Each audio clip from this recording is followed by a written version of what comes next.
తహసీల్దార్ గారు మొహమాట పడుతున్నట్టున్నారు. వడ్డించమైన లడ్లు. చాలు చాలు చాలు.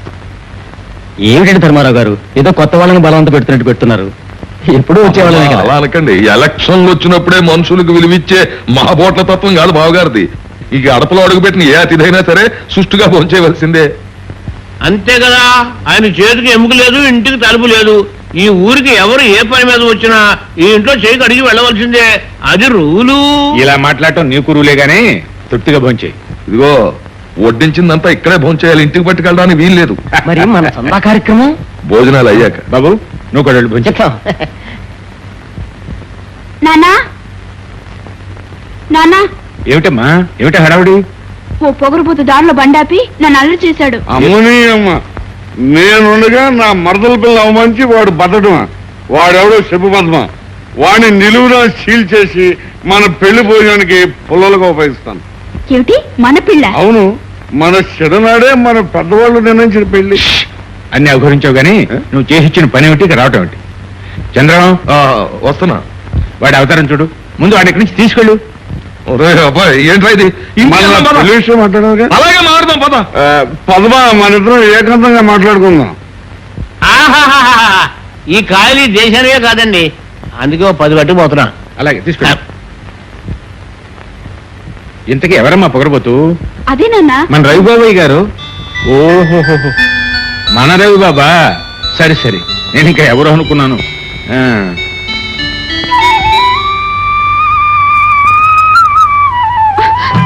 ఏయ్, నువ్వా?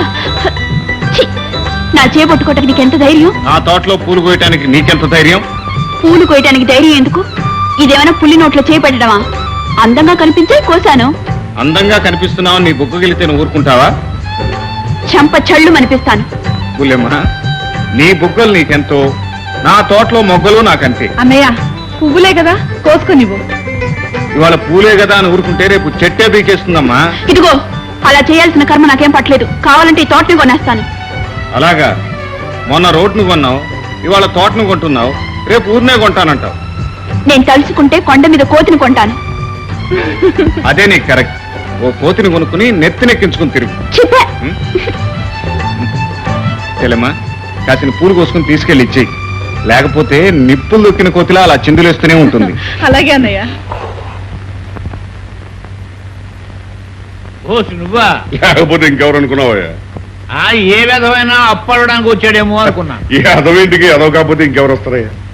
అంటే నేను విధవనా? లేకపోతే నే అదోనా? అంటే నువ్వు అప్పుకొచ్చావా? నువ్వు అప్పుకొచ్చావా?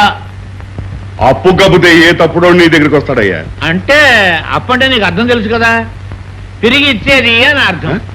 అవును. అమ్మ నీ అమ్మ, అంటే నేను నీకు అప్పు తిరిగి ఉన్నానే? నువ్వు ఇచ్చినా నేను ఇవ్వను. ఏ నాకివ్వా? అంటే అప్పుగా మాత్రం నేను ఇవ్వను. అప్పు కాకపోతే ఉన్నాయిపోయా, నాకు కావాల్సింది డబ్బు. మందుకేగా. అందుకేగా. సరే, ఈ వేళ నుంచి నా బాకీలు వసూలు చేయి. 100కి 100 పైసలు తీసుకో. అమ్మ నీ అమ్మ, బుర్రంటే నీదే కాసులయ్యా. సరే, అలాగే వసూలు చేసుకొస్తా కానీ బోణి కేసు అంటే చెప్పు. ఓదార్ దగ్గర వసూలు చేయలేము. వెంకట సుబ్బమ్మ గడువు దాటిపోయింది, వెళ్ళి ఆవును తీసుకురా. అంతే కదా? అంతే, వదిలేసి. ఇదిగో కాసులయ్యా, నాకు తడెక్కుతా గానీ లోపల వేడెక్కుతాయ్యా. కొంచెం అడ్వాన్స్ ఎంత? ఓ 10. ముందిస్తే నాకు అచ్చిరాదయ్యా. ముందు అమ్మ, ఏ సస్సు కట్టుపోతావేటయ్యా సంపాదించినంతను? సరే, తీసుకొచ్చిన తర్వాత ఎదుగానులే. వీళ్ళ నాన్న వీడికి బోస్బాబుని పెట్టాడు, డోస్బాబుని పెడితే సరిపోయింది.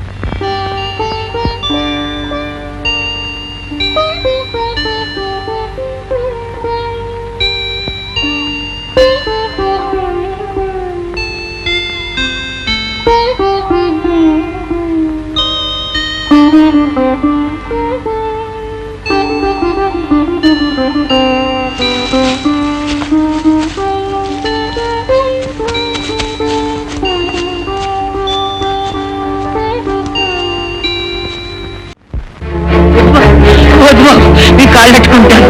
తల్లి నా కూతురు బిడ్డకి ఇప్పుడు ఈ ఆవు పాలు పెట్టి బతికించుకుంటాను బాబు. ఈ ఆవు లేకపోతే బస్సు మీద బతకదు బాబు. నీ కాళ్ళు పట్టుకుంటే బాబు, కొన్నాళ్ళు గడిపి బాబు.